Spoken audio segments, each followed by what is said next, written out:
पितरों की 3 बेटियां थीं, मैना, धन्या और कला, जो पितृलोक में निवास कर रही हैं। सारे देवताओं के लोक से भी ज्यादा सुंदर होता है पितृलोक, जहां पर पितृ रहते हैं। बहुत सुंदर लोक है। पितृलोक क्यों सुंदर होता है? पितृलोक सबसे ज्यादा अच्छा क्यों माना गया है? पितृलोक की सुंदरता क्यों मानी गई है? उसका कारण होता है, जितनी समय भगवान विष्णु वैकुंठ में नहीं रहते, ज्यादा से ज्यादा समय भगवान विष्णु पितृलोक में रहते हैं। ज्यादा से ज्यादा समय पितृलोक। पूछा क्यों? परिवार का, कुटुंब का, गोत्र का व्यक्ति जब कोई अच्छा काम करता है, जितनी देर तक वो अच्छा काम करता है उतनी देर तक भगवान विष्णु को उसके पितृलोक में उसके पितरों के पास बैठकर कंधे पर हाथ रखकर बैठना पड़ता है। जरा विचार करिए, आप 3 घंटे अगर शिव महापुराण की कथा सुन रहे हो तो आपके पूर्वज जो पितृलोक में होंगे, भगवान विष्णु उनके कंधे पर हाथ रखकर बैठे होंगे कि तेरे परिवार के, तेरे कुटुंब के, तेरे क्षेत्र के कुछ अच्छा काम कर रहे हैं। पितृलोक में भगवान नारायण उनके कंधे पर हाथ रखकर बैठते हैं कि तेरे कुल का व्यक्ति कोई अच्छा काम कर रहा है। और जब वही कुल का व्यक्ति बेकार काम करता है ना, कोई कथा सुनने आया और तुम उसकी चप्पल चुरा के ले गए, तो पितृलोक में भगवान विष्णु नहीं जाते, फिर यमराज जाता है। और यमराज जाकर उसके दूतों को ले जाकर उन पितरों से कहता है, देख ले तेरे छोरा छोरी चप्पल चुरा रहे, चोटे के बाप देख ले। ऐसा कोसते हैं। तो तुमसे निवेदन है, चप्पल चुरा के उनको मत कुसवाना रे, तुमसे निवेदन।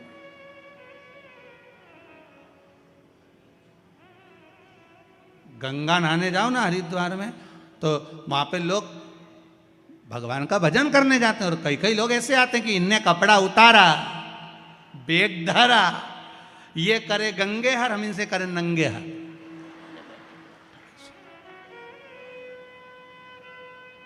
ऊपर से देवता हम भी सोच रहे, बताओ बेचारा अपने पूर्वजों को तारने के लिए आया था, उसने तो अपने पूर्वज तार दिए और इन्होंने सामान चुराकर इनके पूर्वजों को धिक्कार दिया। ऐसा गलत काम कभी मत करना हो, कभी जिंदगी में मत करो। ये होता है कई बार। एक बार एक जगह कथा करने गया, एक माताजी की चप्पल कोई चुरा के ले गया। माताजी बड़ी रोती रोती आई और बहुत गुस्से में आके बोली, गुरुजी बताओ हमारी तो कोई चप्पल ले गया। तो हमने कहा अच्छा है, तुम्हारा काल था, कोई उठा के ले गया, टेंशन खत्म। फिर तुमने क्या करा? हम दूसरे की ले गए। हमने कहा बहुत अच्छी बात है, जाओ तुम जाओ। होता है कई बार लोगों की दशा। एक व्यक्ति मंदिर गया, मंदिर में जाके भगवान के मंदिर में चप्पल उतार के जो अंदर गया दर्शन करने, चप्पल गायब हो गई। चप्पल गायब हो गई तो गुस्से में आ गया, अपने दोस्त से बोलता है, बताओ इतना वीआईपी मंदिर है और चप्पल चली गई हमारी, अब क्या करें? मंदिर वीआईपी हो कितना भी हो, पर चप्पल से कोई मंदिर का क्या ठेका? तो रुक, मैं अब भी आता हूं। कहां जा रहा है? जरा भगवान से जाकर झगड़ा करके आता हूं कि तुम्हारे मंदिर से हमारी चप्पल गई। वो अंदर गया, जैसे ही अंदर गया वापस बाहर आ गया। दोस्त ने पूछा कुछ बोला क्यों नहीं? तो कि भगवान की तो कोई खुद ले गया, वो तो नंगे पैर खड़े थे। मंदिर में जो मूर्ति होती है वो सी चप्पल पहनी हुई होती है। भगवान मूर्ति के रूप में प्रेरणा देते हैं कि हमारे मंदिर में आओ तो चप्पल पहन के मत आओ, हमारी तो खुद नहीं है। तुम अपने घर घर छोड़ के आओ, टेंशन लेके आओ काहे को हमारे पास में? हम तो टेंशन मुक्त करते हैं, चिंता मुक्त। चिंतन करो शिव का, भजन करो भगवान। मैना, धन्या, कला पितृलोक में रह रही थी। सनकादि ऋषियों का आगमन था। सनत कुमार बैठकर तप कर रहे थे, साधना कर रहे थे। तीनों की तीनों निकल कर जा रही थी। इनके लहंगे में कुछ झामर झुमके लगे हुए थे, कुछ रतन लगे हुए थे। वो रतन लगे हुए जब निकल कर जा रहे थे, वो रतन लगा हुआ जो लहंगा था वो सनत कुमार की जंघा से लग गया। जंघा से लगा, खरोच पड़ गई। खरोच पड़ी, इतने में सनत कुमार को क्रोध आ गया। मैना, धन्या, कला, तुम तीनों संतों का अपमान करी हो, हम तुम्हें श्राप देते हैं कि तुम पितृलोक छोड़कर मृत्यु लोक में जाओ। तुम्हें पितृलोक छोड़कर मृत्यु लोक में जाना पड़ेगा। तीनों रोने लगी, हमें मृत्युलोक में मत भेजिए, क्योंकि पितृलोक से सुंदर जगह नहीं जहां भगवान विष्णु दिन रात रहते हैं। क्यों भेज रहे? जो व्यक्ति जहां रहता है ना, उसको वही सुंदर लगता है। जो जहां रह रहा है।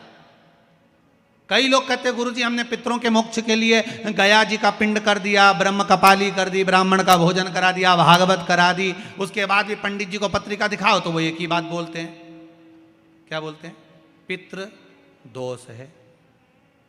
अब इतना करा, ब्राह्मण का भोजन कराया, तर्पण करा, तिलांजलि करा, सारा काम करा, फिर पितृदोष क्यों रह गया? हमने गया जी का पिंड करा, फिर पितृदोष रह गया। हमने पितरों की शांति कर दी। तो पहले यह बताओ, पितरों की शांति कभी होती है? पहले उसका अनुभव करिएगा। आप अपने ऊपर लेकर चलना। आप यहां से जाओ 7 स्टार 5 स्टार होटल में खूब प्रेम से इंदौर से बाहर जाकर, तुम्हें जहां जाना वहां जाके रहो, खूब अच्छे से रहो, एक से बढ़कर एक होटल में रहो, कितना ही अच्छा वीआईपी से वीआईपी खाना खाओ, वीआईपी से वीआईपी कपड़े पहनो। 1 महीना, 2 महीना, 1.5 महीना, 15 दिन, 20 दिन तुम कितने भी अच्छे से रह लो, पर 20 दिन 22 दिन के बाद तुम्हें अपने घर की याद आएगी कि नहीं आएगी? जम के तो बोलो, आएगी ना। भले तुम्हारे घर में एसी नहीं लगा, डनलप का गद्दा नहीं लगा, भले तुम्हारे घर में वीआईपी भोजन नहीं है, डनलप का गद्दा नहीं है, एसी का रूम नहीं है, पर घर की याद आएगी। भले कुछ भी हो, भले टूटा फूटा मकान हो, पर मेरे को तो मन नहीं लग रहा, मैं तो घर जाऊंगा। थोड़ा मन लगे मेरा, घर जाऊंगा मैं। थोड़ा मन लगे मेरा, मैं घर जाऊंगा। अब मन में तो उनके घर जाने के लिए लगा। आप कितना भी वीआईपी में रह लो, पर आखिरी में घर जाने की याद आती है। कितना भी पिंडदान कर लो, गया जी में जाके पिंड दे दो, ब्रह्म कपाली कर लो, तर्पण कर लो, पितरों को ले जाके गया जी में छोड़ दो, फिर भी पितर कहते हमें तो हमारे घर की याद आती है, इसलिए 16 श्राद्ध में वो तुम्हारे घर आ ही जाते हैं। 16 श्राद्ध में आए और वो इंतजार करते हैं कि तुम हमको क्या क्या खिला रहे, इंतजार करते हैं कि क्या दे रहे हैं। पितरों के देवता आर्यमा जब कौए पर बैठ कर आते हैं ना, तो अपने अपने घर के पितरों को छोड़ते हैं।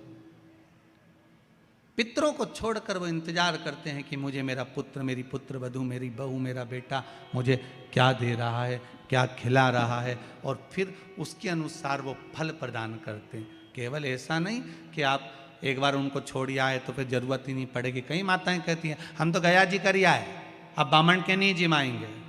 मत जिमा, पर भोगना तो पड़ेगा।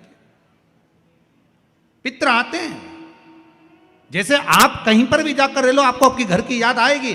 1 महीने में, 2 महीने में, 15 दिन में, 20 दिन में याद आती है। उसी तरह पितरों को कहीं पर भी रह ले, एक बार साल भर में एक बार आपके दरवाजे पर जरूर आते हैं। उसको भाग देना चाहिए, उनको भाग प्रदान करो।